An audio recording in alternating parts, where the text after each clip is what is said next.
Let's get right to it. Our top story at 5 o'clock. A Harris County District Court judge finds herself on the other side of the law today. We're talking about Judge Alexandra Smoots-Thomas. She's accused of using campaign funds for personal expenses. She is now facing 7 counts of wire fraud. A judge serving her third term in Harris County has been indicted on allegations of wire fraud, the U.S. Attorney's Office announced Friday morning. Judge Alexandra Smoots-Thomas is the presiding judge for the 164th District Court for the state of Texas. She has jurisdiction over Texas civil cases in Harris County. The 44-year-old allegedly embezzled campaign contributions during her 2012 and 2016 elections, using money for non-campaign expenses, according to the charges against her. She allegedly used that money on personal travel expenses, home mortgage payments, private school tuition, and personal luxury items and cash withdrawals. She allegedly hid this spending from her campaign treasurer and the Texas Ethics Commission by filing false campaign finance reports. A federal grand jury returned the 7-count against her in October. She appeared before a judge on Friday, however, after surrendering when the indictment was unsealed. Each count of wire fraud carries a possible sentence of up to 20 years in federal prison, as well as a maximum $250,000 fine. Guys, prosecutors say Smoots-Thomas spent that money on anything from fine jewelry to school tuition, but she's pleaded not guilty, and her attorney believes this all has nothing to do with campaign money. After years on the bench prosecuting civil cases, Harris County Judge Alexandra Smoots-Thomas finding herself suddenly in a federal courtroom. She's the one who's charged.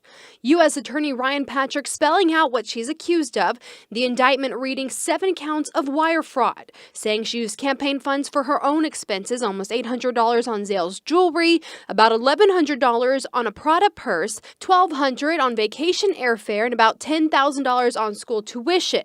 In addition, almost $12,000 on a home mortgage. But Smoots-Thomas's attorney, Kent Schaefer, said she paid them back. So we had several meetings with them to try to explain the entry of certain charges and the fact that charges were reimbursed. But he says U.S. attorneys wouldn't listen and said he's calling this a political prosecution, saying prosecuting a state judge for a state crime in federal court has never happened before. She's a black female Democrat. And I think they saw this as an opportunity to get her off the bench and try to start putting Republicans back on the bench in a county where there's none that exist. KHOU11 political analyst Bob Stein says the defense may try to justify some of those charges as campaign expenditures. Paying your mortgage payment is not a campaign-related activity. But I could imagine that buying jewelry and cosmetics, if she were on the campaign trail, might be. He says, though, if a candidate misuses campaign funds, they usually get the opportunity to pay it back before charges are filed. Often leads not to criminal prosecution, but to a correction, and usually in some public way. Well, if convicted, each charge carries a punishment of up to 20 years in federal prison and a fine of up to $250,000. Now, her attorney says Smoots-Thomas will not be removed from the bench unless she is convicted. Court was in session Friday in the 164th District Civil Court, but the name on the bench didn't preside over the day's goings-on. Instead, this 6-page federal indictment explains where you could find Judge Alexandra Smoots-Thomas, answering to 7 counts of wire fraud. Quote, Smoots-Thomas would and did use campaign funds for personal expenses unrelated to the campaign, the indictment alleges.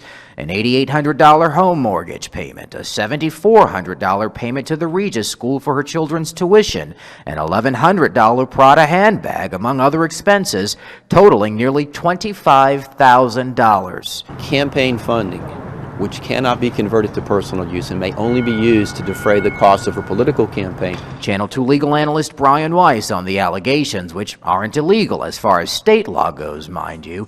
Different story at the federal level. Campaign contributions are a matter of public record. We looked up some of the payments to Judge Smoots-Thomas's bids for office and obtained invitations to fundraisers, all run-of-the-mill. This is a very unique case. Kent Schaefer, one of the judge's defense attorneys, says Smoots-Thomas reimbursed most, if not all, of the money it's alleged she abused, and offered to clear what remained, pitching instead a pre-trial diversion. I said, so just enter into an agreement like that. We'll do it in writing. If she owes money back, she can pay the money back. And what they came back with was no, because it comes from the top, that in this case there will be no such agreement.